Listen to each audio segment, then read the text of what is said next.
बोलोरे सब सापूरम।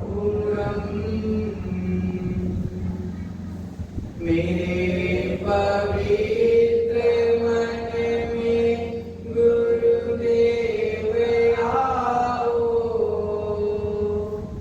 मैं शास्त्र वाचन करूं प्रतिभा जगाओ। अरिहंत भाषित सभी श्रुत देवताओं। क्या बोलना अब मुझे तुम ही बताओ। क्या बोलना अब मुझे तुम ही बताओ। पंच परमेश्वरी भगवान की जय। 1008 श्री कुंजनाथ भगवान की जय। परम पूजनीय देव परम पूजनीय आचार्य भगवंत श्री मांगतुंग स्वामी की जय। गुरु नाम गुरुदेव आचार्य भगवंत श्री विराग साहेब जी मुनि महाराज की जय। वर्तमान पट्टाचार्य आचार्य भगवंत श्री विशुद्ध सागर जी महाराज की जय। दीक्षा प्रदाता आचार्य भगवंत श्री विभव सागर जी महाराज की जय। अहिंसामय विश्व जैन धर्म की जय। भक्तांबर स्तोत्र की जय। परम पूज्य मुनि श्री सागर जी महाराज की जय। मुनि सदगुरु की जय। प्रियात्मन, भक्तांबर स्तोत्र की चर्चा 2 काव्य तक हो गई थी। आज हम तीसरे काव्य के बारे में जानेंगे। बुद्धा विलापी विबुधा चित्तपाद पीठ।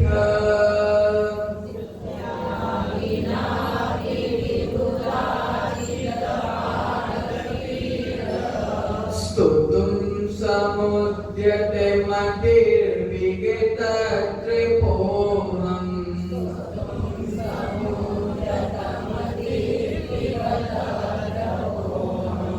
बालं विहाय जल संस्थितमिन्दुबिम्ब।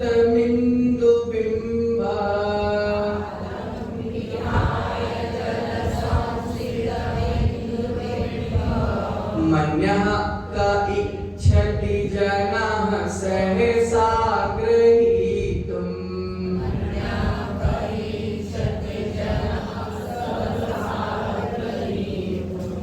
बहुत बढ़िया। आचार्य भगवंत मांगतुंग स्वामी भक्तांबर स्तोत्र के तीसरे काव्य में बता रहे हैं कि भगवान तो पूजनीय है, लेकिन भगवान के साथ जिस आसन पर भगवान बैठते हैं वह आसन भी पूजनीय है। और किसके द्वारा पूजनीय है? स्वर्गों के देवों द्वारा भी उनका आसन भी पूजनीय है।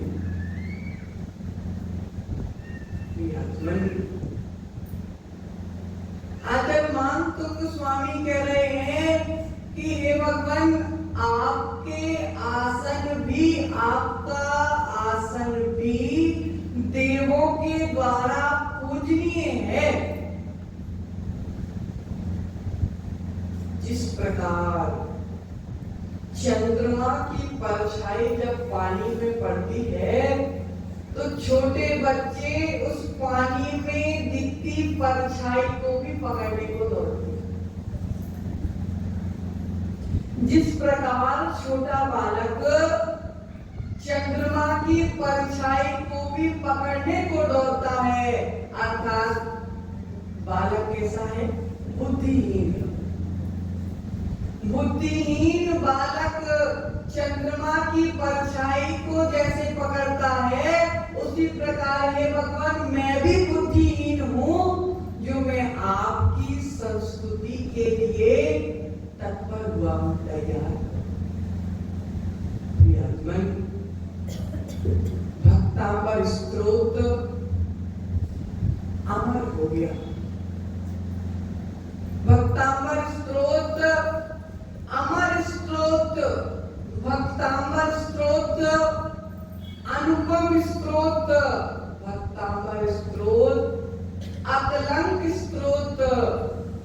तरीन चमत्कारी स्त्रोत मंजूषा का की भक्तांबर स्तोत्र अमर स्तोत्र तो है, लेकिन भक्तांबर को पढ़ने वाले भक्त को भी अमर बनाने वाले।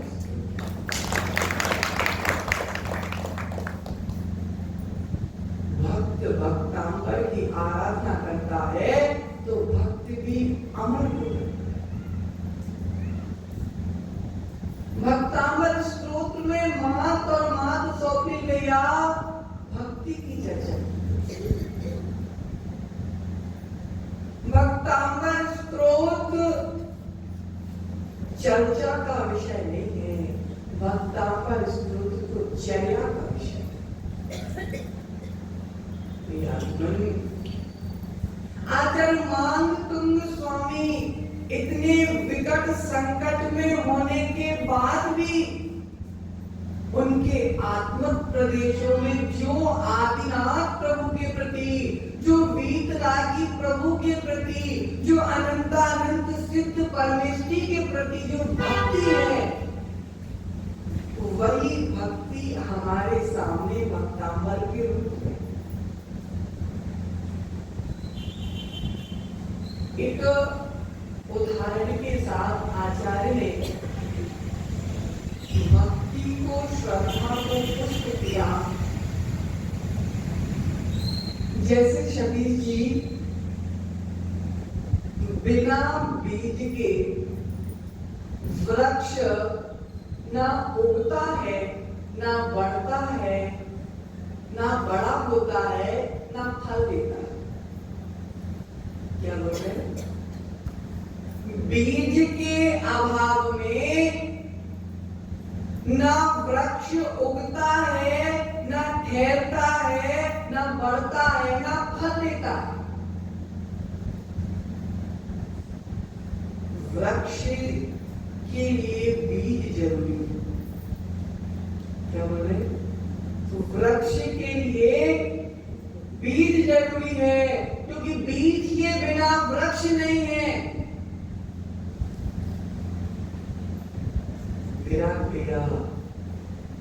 बीज के बिना ना वृक्ष उगता है, ना ठहरता है, ना बढ़ता है, ना फल देता है। उसी प्रकार सम्यक दर्शन के बिना ना चारित्र उगता है, ना ठहरता है, ना फलता है, ना अपना फल देता है। जिस प्रकार बीज के बिना वृक्ष नहीं है, उसी प्रकार सम्यक दर्शन के बिना सम्यक चारित्र भी नहीं। क्योंकि श्रद्धा के बिना चारित्र नहीं हो सकता। श्रद्धा के बिना चारित्र नहीं हो सकता। पास भैया डॉक्टर ने हमको दवाई दी, डॉक्टर ने हमको दवाई दी, लेकिन हमें उस दवाई पर विश्वास नहीं है, तो वह दवाई खाने से भी असर होने वाला। डॉक्टर ने दवाई दी, लेकिन हमें डॉक्टर के प्रति श्रद्धा नहीं है, तो उसकी दवाई भी हमारे लिए काम करने वाली नहीं। ठीक है, अगर दवाई पे विश्वास हो गया, डॉक्टर पर विश्वास हो गया, लेकिन स्वप्निल भैया हमको दवाई कैसा लेना है उसका ज्ञान नहीं है, तो भी दवाई असर करने वाली। डॉक्टर पर विश्वास नहीं, तो भी दवाई काम करने वाली नहीं है। दवाई कैसे लेना है उसका ज्ञान नहीं, तो भी दवाई काम करने वाली नहीं। अब डॉक्टर पे भी विश्वास हो गया, दवाई कैसे लेना उसका भी ज्ञान हो गया, लेकिन हम दवाई खाएंगे नहीं, तो भी दवाई काम करने वाली नहीं। डॉक्टर पर श्रद्धा करना सम्यक दर्शन, दवाई का ज्ञान हो जाना सम्यक ज्ञान, और दवाई को उठाकर खाना सम्यक ज्ञान।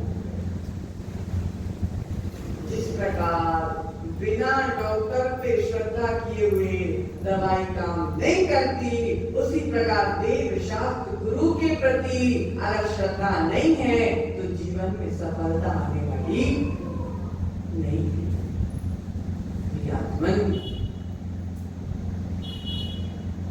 आचार्य मानकुंड स्वामी कह रहे हैं कि विनय मोक्ष का द्वार है।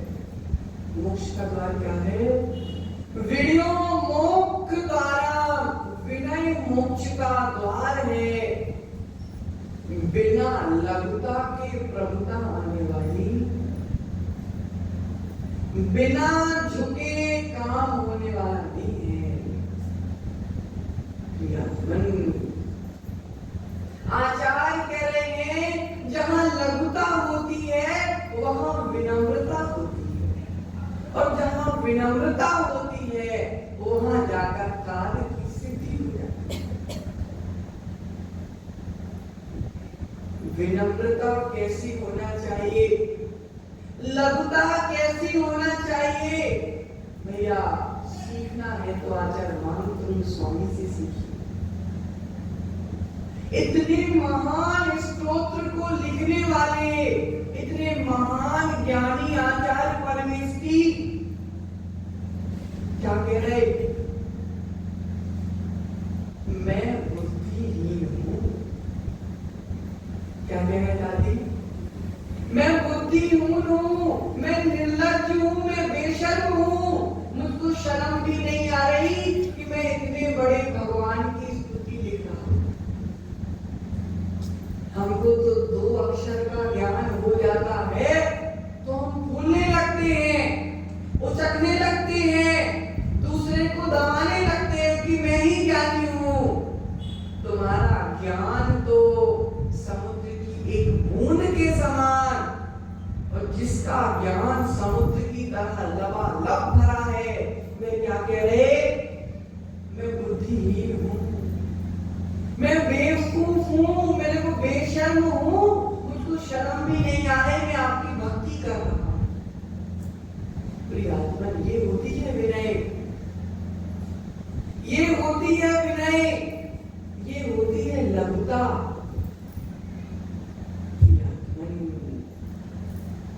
यहाँ पर किसी सिद्धांत की चर्चा नहीं की गई।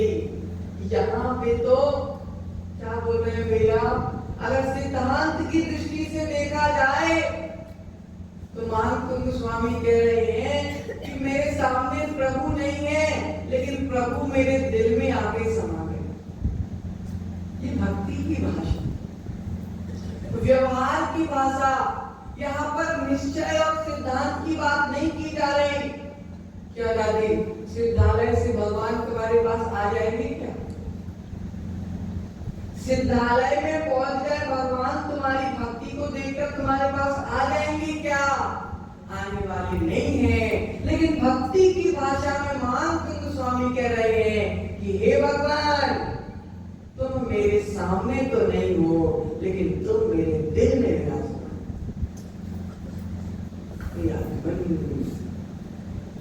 मेरा हृदय में, मेरे हृदय में, मेरे ज्ञान से रचित, मेरी श्रद्धा से रचित, मेरी भावनाओं से रचित, मेरी आस्था से रचित मन के मंदिर में भगवान आप विराजमान हो।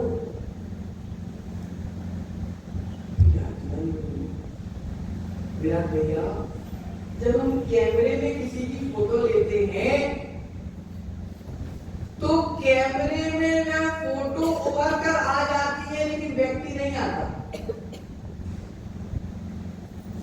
कैमरे में फोटो लेते हैं तो कैमरे में व्यक्ति की छवि उभर के आ जाती है, लेकिन व्यक्ति कैमरे के अंदर नहीं घुसता।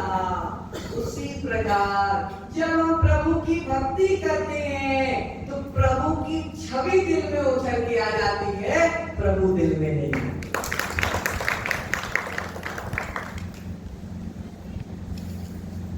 हमारी चेतना प्रभु की भक्ति से पावन होती। जब पाप और पुण्य की परिभाषा पढ़ी जाती है तो जो पाप की परिभाषा में बोलते हैं, जो आत्मा का पतन करने वाला है वह पाप है, और जो आत्मा को पावन करने वाला है वह पुण्य। उसी प्रकार आचार्यों ने 3 प्रकार की चेतना बताई। कितने प्रकार की चेतना बताई? 3 प्रकार की चेतना। एक पहली चेतना का नाम बताया ममता दीदी, कर्म फल चेतना। कौन सी चेतना? कर्म फल चेतना। दूसरी कर्म चेतना, और तीसरी ज्ञान चेतना। पहली कर्मफल चेतना, दूसरी कर्म चेतना, और तीसरी ज्ञान चेतना। तो जो कर्म फल चेतना बताई, ये ऐसी चेतना होती है जो मात्र एक इंद्रिय जीव की होती है। कौन सी इंद्रिय जीव की होती है? एक इंद्रिय। कर्म फल चेतना में जीव कर्म आते हैं, कर्म को भोगता है, लेकिन कुछ कर नहीं पाता। जैसे पेड़, भैया पेड़ धूप में भी खड़ा हो तो भी उसको खड़ा रहना पड़ता है, ठंड हो तो भी खड़ा रहना पड़ता है, बरसात हो तो भी खड़ा। अरे ठंडी गर्मी बरसात कितने भी कर्म का उदय आ जाए वो कुछ नहीं कर सकता, ना अपने स्थान से भाग सकता, ना अपने कर्मों को रोक सकता। जैसा कर्म आएगा वैसा कर्म उसको भोगना पड़ेगा। ये कौन सी चेतना हो गई? कर्म फल चेतना। फिर दूसरी होती कर्म चेतना। ये 2 इंद्रिय, 3 इंद्रिय, 4 इंद्रिय तक के जीवों की होती। कैसे? जैसे चींटी है, पानी बह रहा, पानी चींटी को बहा कर ले जाएगा, लेकिन पानी देख के चींटी साइड में सरक जाती है। अर्थात वह कर्म आने पर अपना बचाव कर ले। 2 इंद्रिय, कोई भी जीव हो तो वह विपत्ति को आते देखकर कहीं छुप जाएगा, कहीं भाग जाएगा, कहीं सरक जाएगा। अर्थात वह कुछ ना कुछ अपनी रक्षा कर। लेकिन जो तीसरी चेतना है ज्ञान चेतना, ये मात्र मनुष्यों की होती है, जो तप के माध्यम से, जो त्याग के माध्यम से कर्मों को ही नष्ट कर देता। अपने तप के माध्यम से कर्मों की निर्जरा कर देता है, संवर के माध्यम से कर्मों के आने को, द्वार को रोक देता है। ये शक्ति मात्र किसमें होती है? मनुष्यों में। लिया था वो भी तो त्याग करता है। हमारे भगवान के जीव ने त्याग किया था ना, क्या? हाँ, ने त्याग किया था। वो चर्चा नहीं चल रही। वो तो त्याग किया, लेकिन वो भी पंचेंद्रिय हो। तो पंचेंद्रिय की चर्चा नहीं ना, मैंने 2 इंद्रिय, 3 इंद्रिय और 4 इंद्रिय की चर्चा की। पंचेंद्रिय मनुष्य में भी अगर संगी दिखते वो सब है, जिनमें मन है, जिसके पास मन है वो ही त्याग कर सकता, बिना मन वाला त्याग नहीं कर सकता, है ना। इसीलिए तो ये 3 प्रकार की आचार्य भगवंत ने चेतनाएं बताई। हमारे अंदर इतनी शक्ति है कि हम अपने कर्मों को आने से भी रोक सकते हैं और आए हुए कर्मों की निर्जरा भी कर सकते हैं। आचार्य मान स्वामी कह रहे कि हे भगवान, मेरे अंदर इतनी क्षमता नहीं है कि मैं आपके गुणों का बखान करूं। मैं तो अज्ञान हूं, मैं क्या कर पाऊंगा आपकी स्तुति। तुम तो आचार्य कह रहे हैं कि मैं तो मात्र अपने उपयोग को और योग को संभाल सकता हूं, बाकी और कुछ करने की क्षमता मेरे भीतर नहीं है।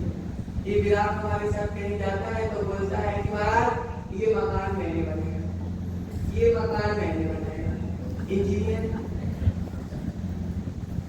तो हम आपसे पूछना चाहते हैं विराट भैया कि वह मकान तुमने कैसे बनाया?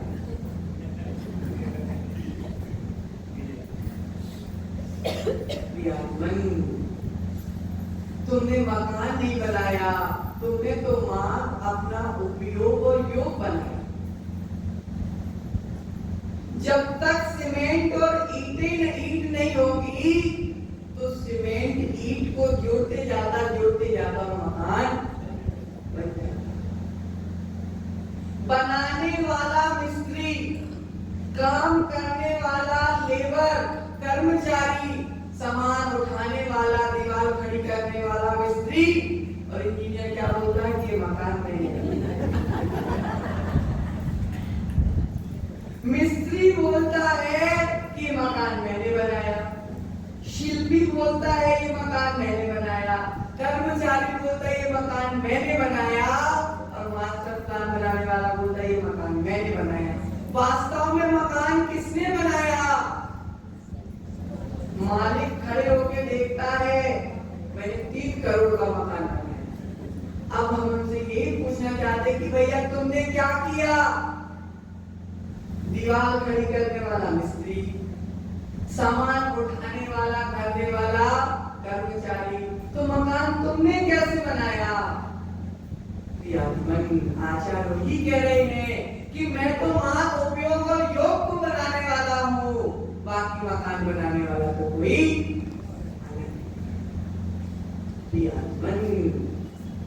अगर मान तुम स्वामी कह रहे हैं यह आवश्यक नहीं है कि हमारे पास बुद्धि हो, ये आवश्यक नहीं है कि हमारे पास ज्ञान हो, आवश्यक तो मात्र इतना है कि मेरे भीतर उत्साह, क्या हो भैया? उत्साह हो। कुश्ती लड़ने वाला पहलवान एक होता है, सतीश जी, कुश्ती लड़ने वाला पहलवान, और एक होता है कुश्ती लड़ने वाला उत्साही पहलवान। जीतता कौन है? जीतता कौन है? उत्साही पहलवान। आचार्य कह रहे हैं कि बिना उत्साह से कभी जीवन में सफलता नहीं है।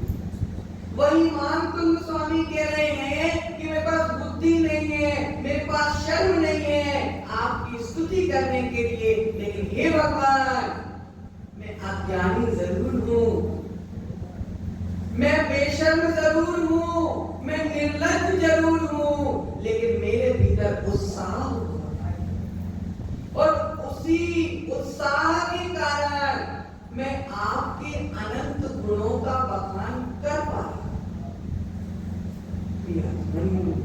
एक व्यक्ति था, वह व्यक्ति अपने हाथ में लालटेन लेकर अंधेरे में जा रहा था। तो दूसरे व्यक्ति ने उससे पूछा कि भैया तुम कहां जा रहे हो लालटेन लेके? उस व्यक्ति ने बोला कि भैया वो सामने जो पहाड़ है ना, मैं उस पहाड़ पे जा रहा हूँ। कहाँ जा रहा हूँ? पहाड़ में। दूसरे व्यक्ति ने बोला पहाड़ में जा रहे हो? उसने बोला हाँ पहाड़ में जा रहा हूँ। लालटेन लेके जा रहे हो, इस लालटेन की रोशनी में तुमको पहाड़ दिख भी रहा है कि नहीं दिख रहा? उसने बोला नहीं दिख रहा। तो भैया तुम कैसे जा रहे हो? लालटेन की रोशनी तो केवल 4 हाथ तक है और तुमको जाना है पहाड़ में। उस व्यक्ति ने बोला तो हाँ 4 हाथ दिखता है, मैं 1 कदम बढ़ता हूँ, लालटेन की भी 1 कदम रोशनी बढ़ जाती। तो भैया कब तक ऐसा करते रहोगे?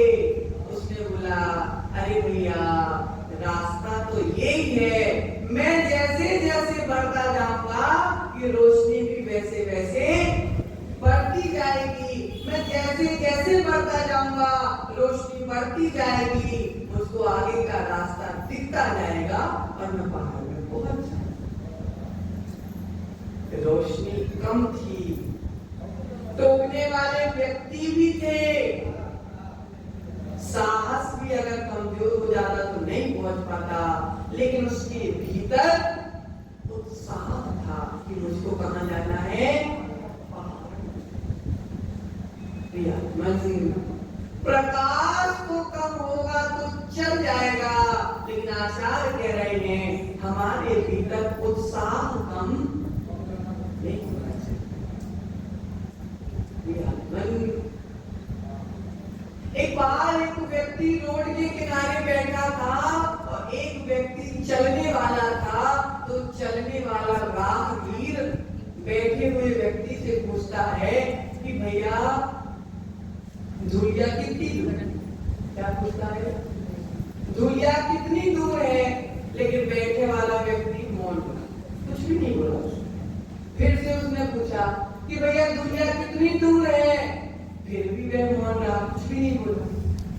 उसने जब उसका दिमाग खराब हो गया, उसने बोला जाने दो, मैं देख लूंगा कितनी दूर है। थोड़ा सा ही वो आगे बढ़ा, बैठा वाला व्यक्ति बोला कि भैया धुलिया यहाँ से 2 घंटे की दूरी है, 2 घंटे में तुम पहुंच जाओ।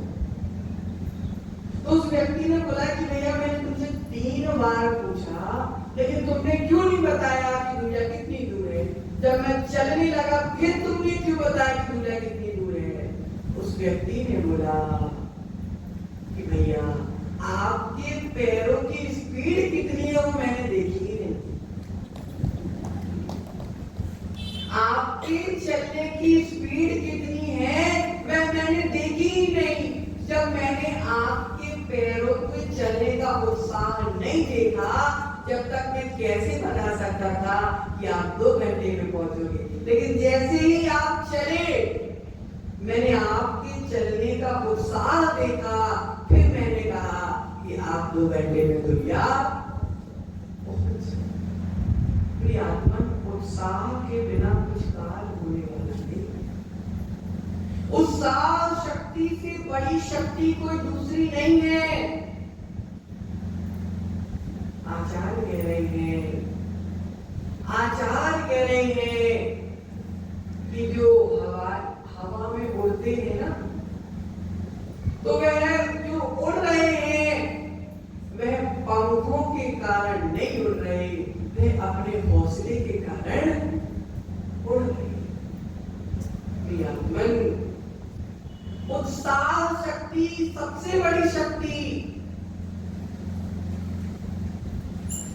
पराजित होते हुए भी अगर उत्साह है तो युद्ध जीत लिया जाता है। जब दोनों पक्षों में युद्ध चलता है तो एक पक्ष के पास इतनी सेना रहती है कि दूसरा पक्ष वाले के पास तो कुछ ही सेना रहती है।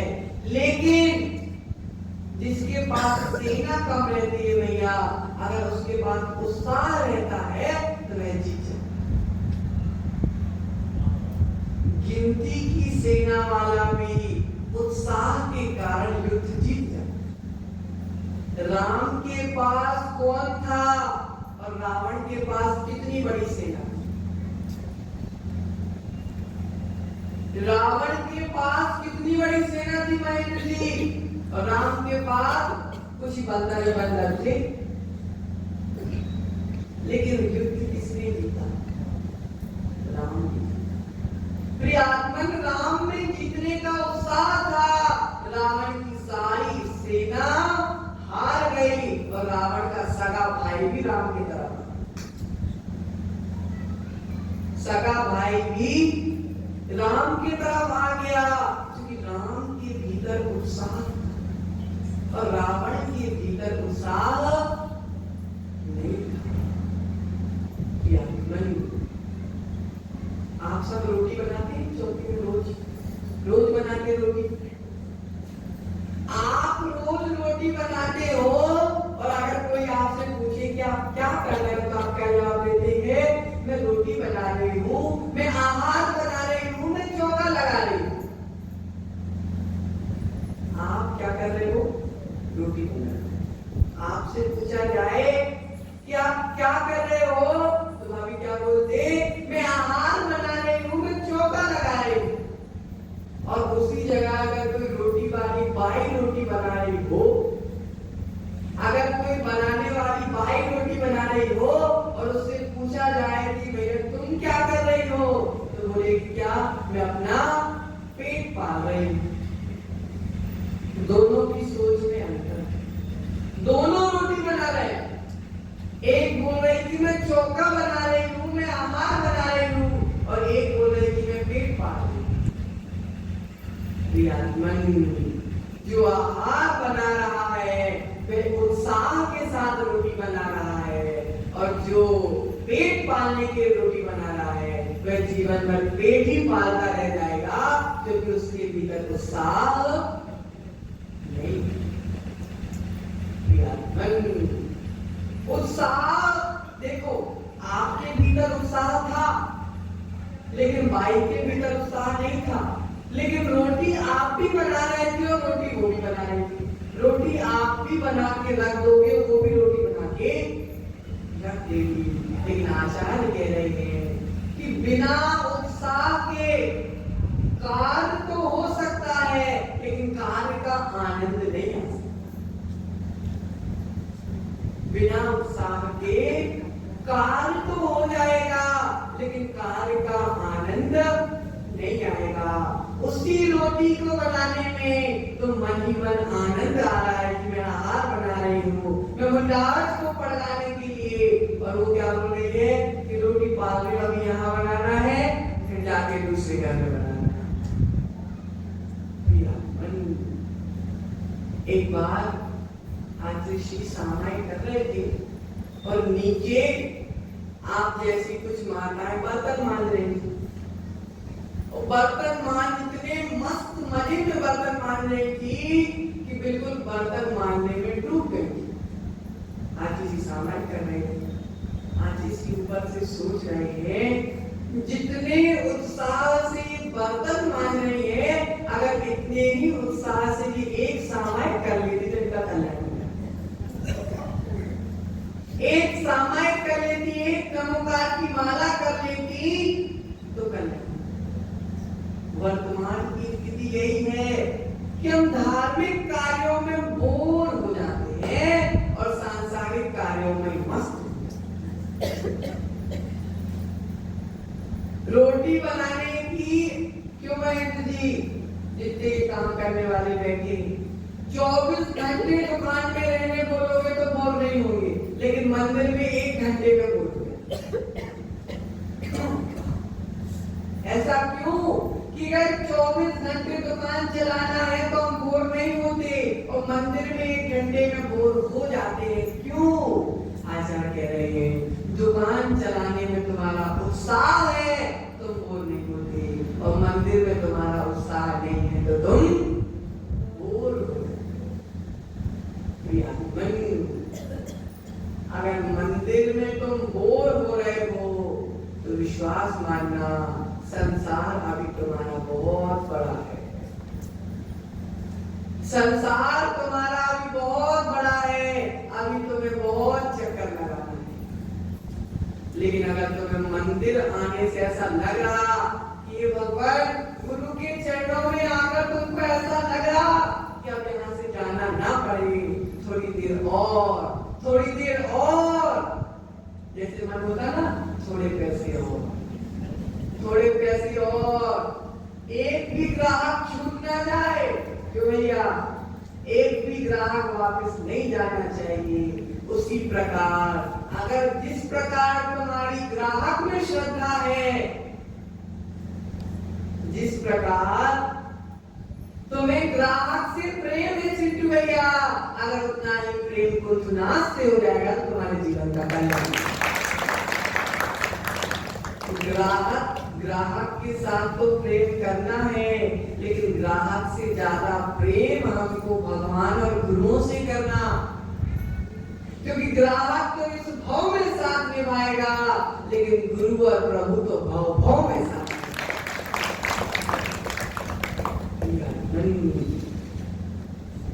दुनिया के हिसाब से नहीं चलना, जिनवाणी के हिसाब से चलना, क्योंकि दुनिया का तो काम ही है उत्साह गिराना, लेकिन जिनवाणी का काम है उत्साह को बढ़ाना। एक बार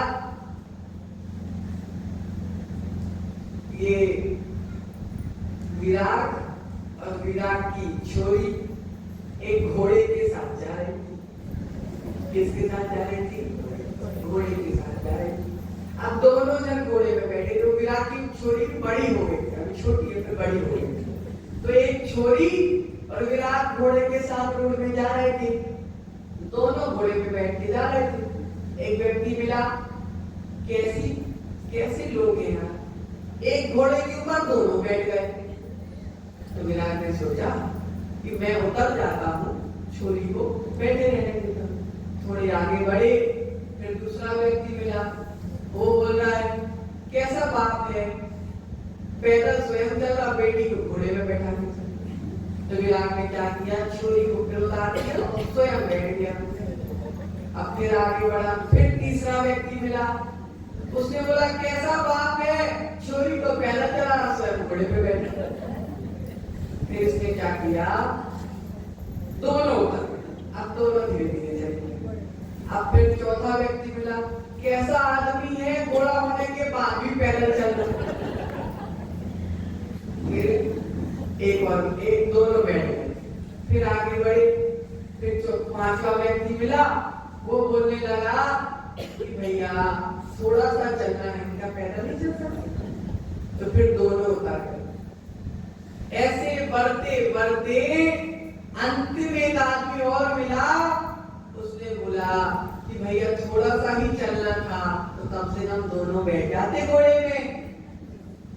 इसका मतलब क्या हुआ, हम कितना भी अच्छा काम करें, कोई ना कोई टांग खींचने आएगा।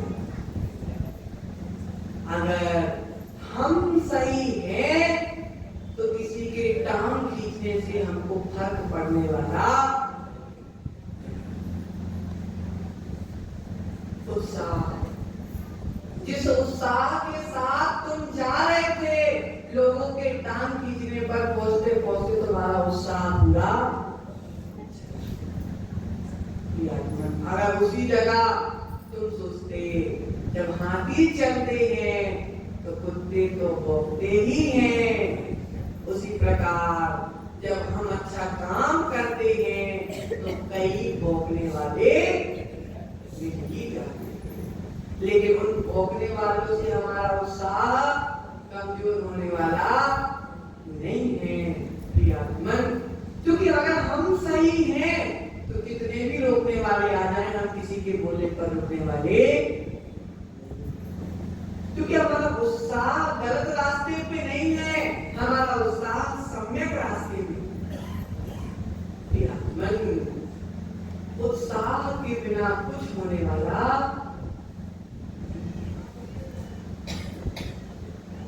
आचार्य कह रहे हैं, आचार्य कह रहे हैं एक बार एक व्यक्ति को सांप ने काट लिया। अब सांप ने काट लिया, उसको पता नहीं चला कि सांप ने काटा। 6 महीने निकल गए, कुछ भी नहीं हुआ। क्या हो गया, 6 महीने हो गए, कुछ भी नहीं हुआ। दिवाली आ गई। अब दिवाली की जब सफाई चालू की उस व्यक्ति ने, जब उसने अलमारी की सफाई की तो वहां पे एक मरा सांप मिला उसको। वह व्यक्ति नीम खाता था। क्या खाता था, नीम खाता था। उसके कारण जब सांप ने उसको काटा तो उसके ऊपर जहर नहीं चढ़ा, वो सांप स्वयं जाके मर गया, लेकिन उसको पता नहीं चला कि सांप ने काटा।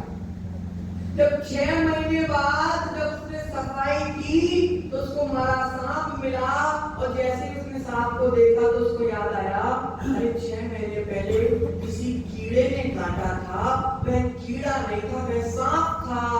अरे सांप ने काटा था, सांप ने काटा था, तुरंत गिर गया और मर। सांप के काटने से नहीं मरा, उत्साह कम होने पर। आचार्य कह रहे कि उत्साह ही हमारा जीवन है। जब तक हमारे जीवन में उत्साह है, जब तक हमारा जीवन है, और हमारे जीवन से जैसे ही उत्साह चला जाएगा, हमारा जीवन भी खत्म।